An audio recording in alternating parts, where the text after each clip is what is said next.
Good day, friends. If you take a close look at high-quality photographs of World War II aircraft, you might notice a mysterious wire stretched between the pilot's cockpit and the tail section. Most people usually don't pay much attention to such details, thinking, if it's there, then it must have a purpose. So why not finally figure out once and for all what that wire was? Before we begin, don't forget to subscribe to the channel and give this video a like. What is one of the most important things in modern warfare? If you think about it, several answers come to mind, but anyone who knows at least a bit about the subject will definitely mention communications. And that mysterious wire between the cockpit and the tail wasn't a rope at all. It was a twisted metal cable that served as part of the aircraft's radio antenna system.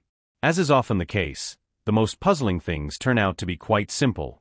Interestingly, if you sort photographs of Soviet aircraft during the Great Patriotic War by year, you'll notice a curious pattern. In the early years of the conflict, Soviet planes had no such antennas. So how did crews communicate with the ground or with their comrades in the sky? The answer is simple: they didn't. Most planes in 1941 had no radios at all. Industrialization in the USSR was carried out under a strict mobilization system and in very limited time.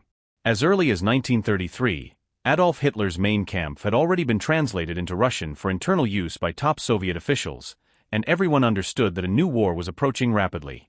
Despite enormous effort and sacrifice, even a country like the Soviet Union couldn't manage to do everything perfectly in time.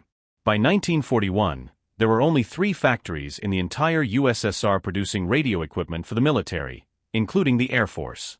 And priority was always given to the ground forces and Navy. When the war began, the situation worsened even more. All 3 factories had to be evacuated deep into the rear during the first months of fighting.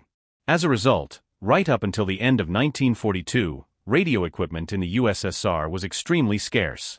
As a rule, radios and antennas were installed only on command aircraft, or on planes tasked with directing artillery fire. But starting in early 1943, radios were fitted not only on all Soviet aircraft, but also on most types of combat vehicles, including tanks. That's why if you look at photos after 1943, you'll see that distinctive wire, stretched from the cockpit to the tail, on nearly every plane. Germany and the Western Allies had a much better situation with radio technology.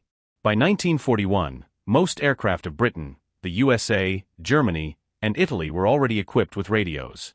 And of course, some jokers like to say that this wasn't really an antenna at all, but simply a clothesline for drying laundry.